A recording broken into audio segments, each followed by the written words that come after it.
Bismillahirrahmanirrahim. Assalamualaikum warahmatullahi wabarakatuh. Waalaikumsalam warahmatullahi wabarakatuh. Alhamdulillahi rabbil alamin. Wa bihi nasta'inu ala umuri dunya waddin. Wassalatu wassalamu ala al-mab'uthi rahmatan lil alamin. Wa ala alihi wa sahbihi wa man tabi'ahum bi ihsanin ila yaumiddin. Wa sallama tasliman katsira. Rabbana syrah lana sudurana wa yassir lana umurana wa hlul 'uqdatan min alsinatina yafqahu qawlana. Allahumma amin. Ya, alhamdulillah Bapak Ibu yang kami hormati. Sedekah terbaik itu di waktu sholat subuh. Di waktu subuh mau berangkat ke masjid bawa aja duit 2 ribuan. Gak gede kok, kecil. Syukur-syukur bisa 5 ribu. Syukur-syukur bisa warnanya merah. Tapi kalau nggak bisa 2 ribu cukup insya Allah. Yang penting apa? Tiap hari mau subuh cari kotak amal masjid, masukkan ke dalamnya sedekah terbaik yang kita kerjakan. Nggak apa-apa sedikit, yang penting apa? Istiqomah. Dan kalau kita buka Al-Quran, Allah Subhanahu wa Ta'ala itu lebih gampang lagi, lebih jelas lagi menekankan kita harus paksa diri kita buat beramal. Apa kata Allah Ta'ala? Kalimatnya singkat, badiru amal. Kata Rasulullah juga badiru amal. Apa makna badiru bil amal? Yaitu paksa diri kita buat bersegera dalam beramal soleh. Badiru bil amal, paksa diri kita buat segera beramal soleh. Muncul pertanyaan dari beberapa yang tadi kita sebutkan, dari perkataan Imam Hasan Al-Basri, kemudian perkataan Abdullah bin Umar, kemudian perkataannya Nabi tadi, semuanya sama. Kenapa kita harus paksa buat bersegera beramal soleh? Muncul pertanyaan tuh, kenapa kita harus paksa diri kita untuk melakukan amal soleh? Jawabannya, ternyata kata para ulama adalah kita tidak tahu apakah ketika kita nunda amal soleh kita masih hidup atau tidak. Jawabannya itu Ibu. Apakah ketika kita menunda amal soleh kita yakin kita masih hidup atau tidak tuh? Ini masalahnya.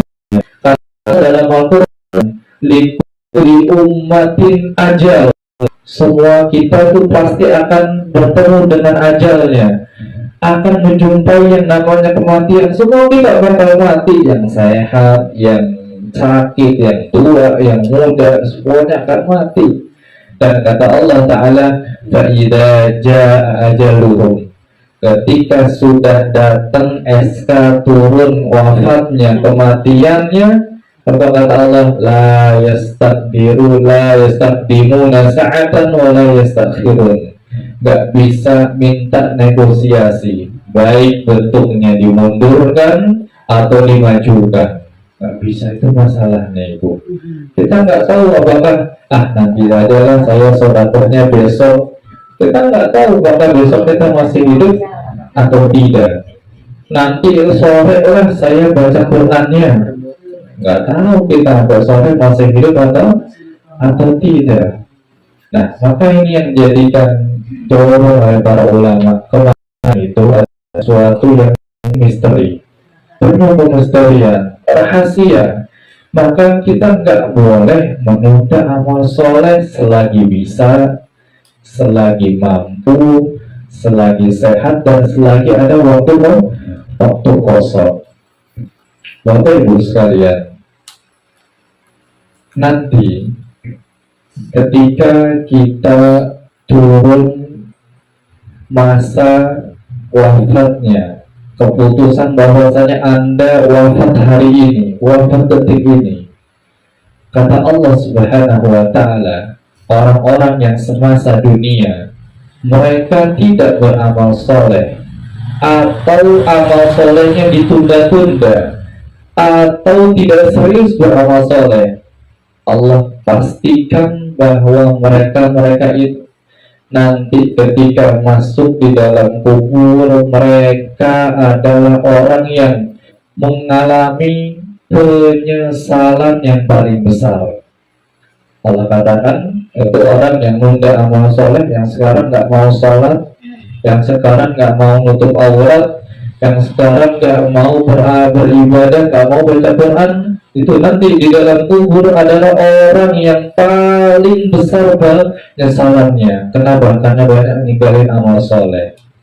Dan lebih naasnya lagi, orang yang suka nunda amal soleh, gak mau maksa dirinya beramal soleh, itu menjadi orang yang paling menyesal. Kapan? Ketika nanti Allah takdirkan na'udzubillah masuk ke dalam api neraka. Dua-duanya ini ketika orang nyesal di kubur dan puncaknya di neraka, Allah sebutkan dalam Al-Quran. Apa kata Allah terkait orang yang nyesal di dalam Quran karena di dalam kubur, karena mereka nggak beramal soleh semasa di dunia? Kata Allah, hatta idza jaa ahadakumul maut, ketika kematian itu sudah datang menghampiri dia, kematian. Kemudian dia dibawa pakai kulung batang, kemudian dimasukkan ke dalam kubur, ditutup pakai kayu, pakai papan, ditutup pakai tanah. Kemudian keluarganya nangis sesegur-segurnya. Itu masuk dalam kubur. Apa kata Allah? Orang yang dalam kubur, qala rabbirji'un. Mereka semua sama, pasti akan minta sama Allah, ya Allah irji'un. Apa irji'un? Ya Allah, kembalikan saya lagi buat hidup di dunia. Ya Allah, keluarin saya lagi dari kubur. Ini sudah mati, sudah masuk dalam kubur, minta kembalikan lagi hidup ke dunia. Minta pada Allah Subhanahu wa Ta'ala.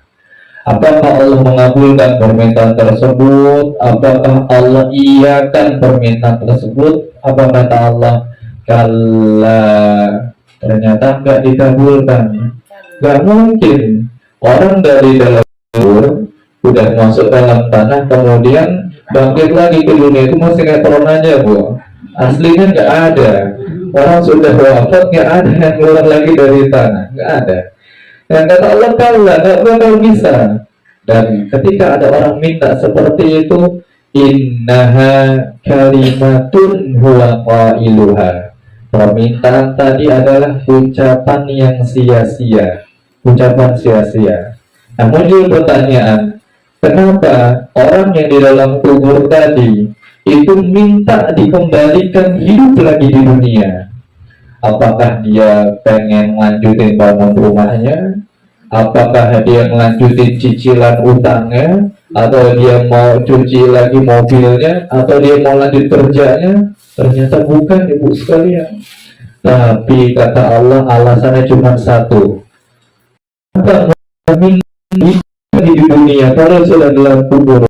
Jawabannya cuma satu, untuk kembali mengerjakan amal soleh, garis bawahi, yang dulu ditinggalkan, yang dulu ditinggalkan. Kata mereka, orang-orang dalam kubur yang minta hidup lagi, kata mereka, la'alli a'malu salihan fima tarak.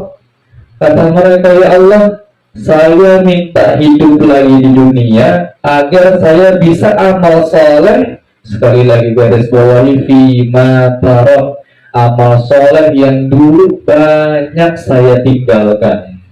Nyesel tuh dia. Jadi hari ini Bapak Ibu, mohon maaf, salat ibu tolong, kalau rumah nggak perlu misalnya.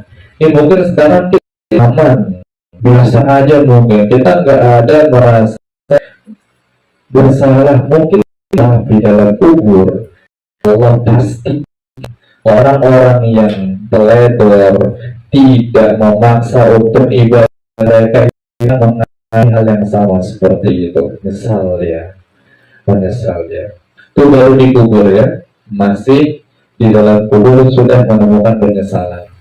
Allah ceritakan lagi lebih lanjut, ternyata penyesalan tersebut tidak hanya berhenti, tidak hanya selesai di kubur situ. Tapi semasa menunggu sampai hari kiamat, sampai berjumpa dengan Allah, sampai nanti datang penghakiman, Anda masuk surga atau masuk neraka, penyesalan tersebut juga akan kembali muncul. Allah abadikan dalam Al-Quran bahwa orang yang di neraka, yang sudah dilempar dalam neraka itu, mereka nyeselnya sejadi-jadinya. Mereka bukan cuma meminta, tapi kalimatnya dalam Al-Quran, mereka sampai menjerit, teriak sekencang-kencangnya, minta sama Allah cuma satu, dikembalikan lagi untuk hidup ke dunia.